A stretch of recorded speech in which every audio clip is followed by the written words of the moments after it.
चलिए अब आज मैं आपको संज्ञा के बारे में बताती हूँ। तो संज्ञा इंग्लिश में इसको बोलते हैं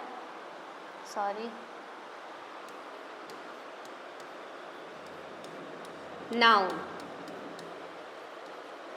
अगर देखा जाए तो संज्ञा किन दो शब्दों से मिलके बना है। अगर हम संज्ञा का विच्छेद करें तो जैसा कि हम सभी जानते हैं, जो ये है ऊपर, ये आ जाएगा सम हलंत में प्लस ज्ञा। अब इसका अर्थ क्या होता है? सम्यक ज्ञान।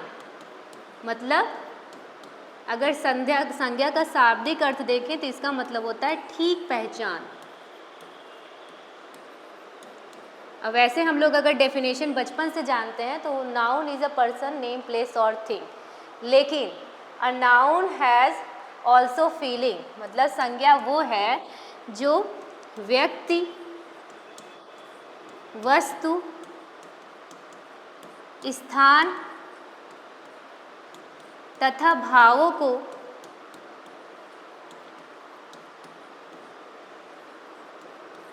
बताती है, उसे संज्ञा कहते हैं।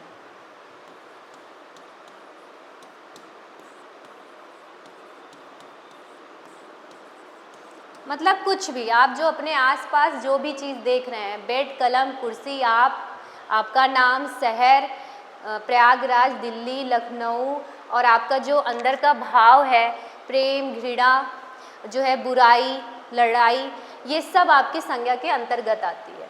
इसका मतलब जो भी आप अपने आसपास चीज़ को महसूस कर रहे हैं और जो भी आसपास नहीं महसूस कर रहे हैं, जो आपको भावों को से एक्सप्रेस हो रहा है, वो भी आपकी संज्ञा के अंतर्गत आती है।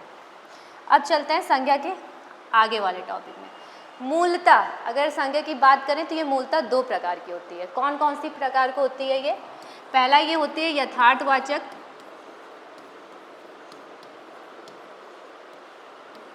दूसरा होती है ये भाववाचक। अब यथार्थवाचक और भाववाचक को अगर समझा जाए, यथार्थवाचक का मतलब होता है जिसे देखा जा सके, जिसे देखा जा सके। और भाववाचक का मतलब होता है जिसे ना देखा जा सके, या तो इसे अदृश्य भी बोल सकते हैं। सिंपल सी बात है, भाव माने फीलिंग्स को हम लोग देख नहीं सकते। इसको दूसरे शब्दों में भी बोल सकते हैं, भाववाचक ऐसी संज्ञा है जो प्लेट में ना परोस सके। सिंपल बात है, अगर आप अपने मनोभावों को आप प्लेट में नहीं परोस सकते। और यथार्थवाचक के अंतर्गत आपकी चार आती हैं, चार प्रकार की होती हैं। पहला व्यक्तिवाचक, दूसरा जातिवाचक,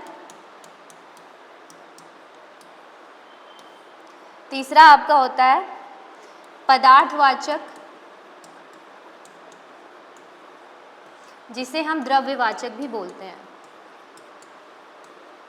और चौथा आपका होता है समूहवाचक, जिसे हम समुदायवाचक बोलते हैं। यदि हम CUT की तैयारी के अंतर्गत या किसी भी एग्ज़ाम के अंतर्गत अगर हम बात करें, सबसे ज़्यादा हमारा क्वेश्चन व्यक्तिवाचक, जातिवाचक और भाववाचक से बनता है। बहुत सालों से जो है पदार्थवाचक और समूहवाचक से क्वेश्चन बनना बंद हो गए हैं, क्योंकि ये बहुत इजी होता है। लेकिन तब भी हम इसको पढ़ाएंगे, ये आखिर क्या है। अगर सिलेबस में है, आपके संज्ञा के प्रकार में है, तो अवश्य आपको जानना जरूरी है। और रही बात करें व्यक्तिवाचक, जातिवाचक और भाववाचक, सबसे इंपॉर्टेंट पार्ट है संज्ञा का। इसी से क्वेश्चन हर साल पूछे जाते हैं, आपके 4-5 क्वेश्चन, और आपको खुद ही जानते हैं एक क्वेश्चन आपका 5 नंबर होता है। तो आपको बहुत कड़ी मेहनत करनी पड़ेगी CUT के लिए।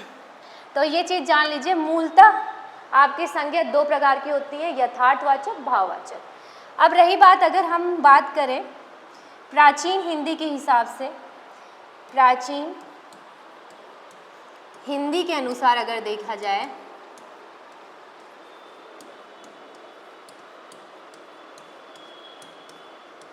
संज्ञा 5 प्रकार की होती है। वही सिंपल जो मैंने बताया, मूलता वाले में जैसे सिंपल बताया वैसे ये भी है। व्यक्तिवाचक, ये क्वेश्चन पुटअप होते हैं। प्राचीन हिंदी के हिसाब से कितने संज्ञा प्रकार होती है, और अगर पूछ लिया आधुनिक हिंदी के हिसाब से, आधुनिक हिंदी के प्रकार हिसाब से 3 प्रकार की होती हैं। और अगर सिर्फ पूछे संज्ञा कितनी प्रकार की होती हैं, तो आप लोग बस इतना याद करिए, संज्ञा 5 प्रकार की होती हैं। प्राचीन हिंदी वाला ही सही माना जाता है। प्राचीन हिंदी के अनुसार जातिवाचक दूसरा हो गया, तीसरा व्यक्तिवाचक, तीसरा आपका हो जाएगा व्यक्तिवाद, तीसरा हो गया भाववाचक, चौथा आपका हो जाएगा वही पदार्थवाचक, द्रव्यवाचक जिसे हम बोलते हैं, और पांचवा आपका हो जाएगा समूहवाचक, जो किसी समुदाय को बताता है। ठीक, अब आधुनिक हिंदी के अनुसार जान लीजिए। तो आधुनिक हिंदी के अनुसार के आपका जो है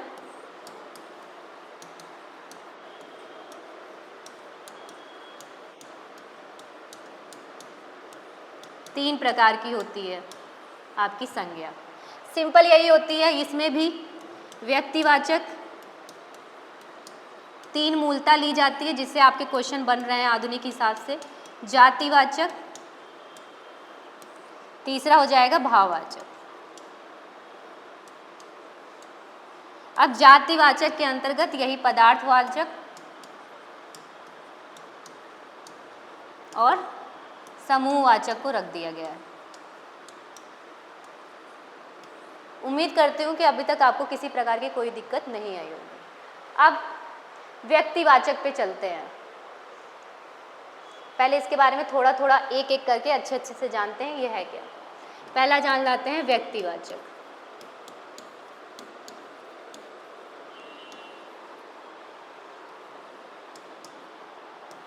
अगर व्यक्तिवाचक की परिभाषा ले चलें तो किसी विशेष व्यक्ति, वस्तु, स्थान को जो प्रकट करती है उसे व्यक्तिवाचक संज्ञा कहती है। एक चीज़ जान लीजिए, अगर याद करने के ट्रिक के हिसाब से देखा जा सके, इसका मतलब ये भी होता है जिसके जैसा और कोई ना हो, जिसके जैसा और कोई ना हो। मतलब ये जो है दुनिया में अकेली हो, उसी को बोलते हैं व्यक्तिवाचक संज्ञा। और व्यक्तिवाचक संज्ञा सदैव एक वचन होती है। किस में होती है? सदैव एक वचन में। यही अगर आपका कॉन्सेप्ट क्लियर हो गया तो आपको व्यक्तिवाचक, जातिवाचक और भाववाचक में किसी प्रकार की कोई दिक्कत आने की संभावना नहीं रहेगी। अगर देखा जाए व्यक्तिवाचक में अगर हम लोग बात करें, अगर हम व्यक्तिवाचक की बात करें जिसके जैसा कोई और ना हो, अगर आप एग्जाम्पल लीजिए भारत, ये आपका व्यक्तिवाचक संज्ञा के अंदर आएगा। क्यों आएगा? क्योंकि ये दुनिया में अकेली है। भारत जो है, भारत जैसा कोई नहीं है। अमेरिका आप ले लीजिए, श्री कृष्ण जी ले लीजिए,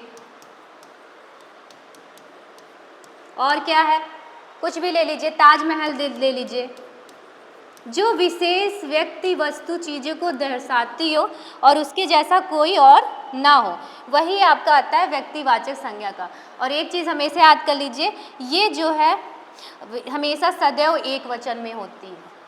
ताजमहल, कुछ भी और दिमाग लगाइए, कुछ भी, प्रयागराज आपका हो गया, ये सभी जो है व्यक्तिवाचक संज्ञा के अंतर्गत आती हैं। और एक चीज़ और जान लीजिए,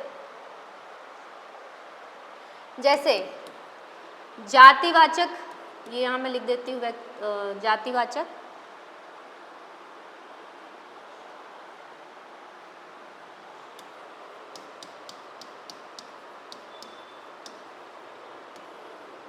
और व्यक्तिवाचक, यही दोनों को जान लीजिए तो आपका जो है संज्ञा क्लियर। फिर से व्यक्तिवाचक आपको मैंने एग्जाम्पल समझा लिया, जिसके जैसा कोई और ना हो, ये सदैव अकेली होती है दुनिया में और एक वचन होती है, वो व्यक्तिवाचक के अंतर्गत आती है। जातिवाचक का जान जाइए, जातिवाचक सदैव बहुवचन होती है, प्लस इसके जैसा और हो, जिसके जैसे और हो।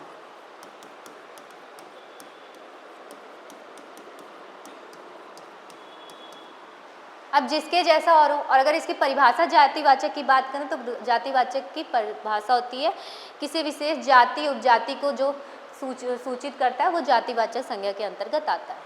अब दिमाग लगाइए, जैसे लड़का, भाई लड़की के अंदर बहुत प्रकार के, जैसे अगर आपको मैं लड़की हूँ तो आप मुझे स्ट्रक्चर से, पर्सनालिटी के हिसाब से आप जान जाएंगे लड़की हूँ। अगर मेरा नाम सिर्फ शिवांगी सिंह है, अगर शिवांगी सिंह, तो ये व्यक्तिवाचक में आएगा क्यों, मेरे जैसा कोई और नहीं है, ठीक। और अगर लड़का लड़की की बात करें तो ये आपका आएगा जातिवाचक।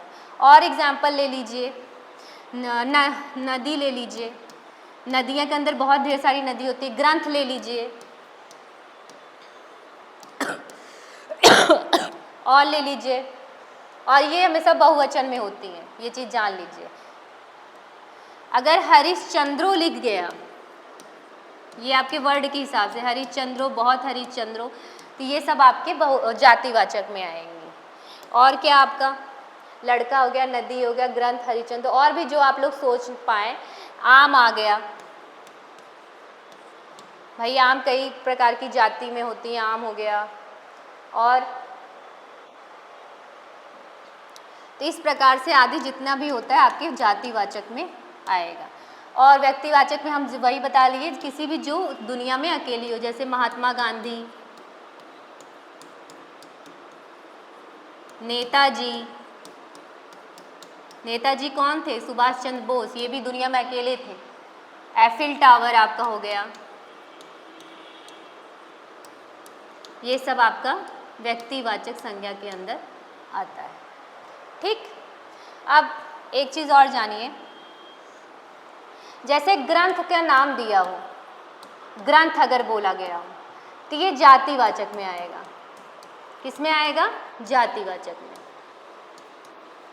और अगर ग्रंथों के अगर इसमें नाम दे दिए हो तो ये जो है व्यक्तिवाचक में आएगा। जैसे रामायण, भाई रामायण जैसा कोई ग्रंथ नहीं है। गीता, महाभारत, ये सब आपके आएंगे व्यक्तिवाचक के अंतर्गत। अब जैसे सिर्फ लिख दिया हो पशु पक्षी, सिंपल बात है भैया, ये जाति बता रहा है, तो ये जो है पशु पक्षी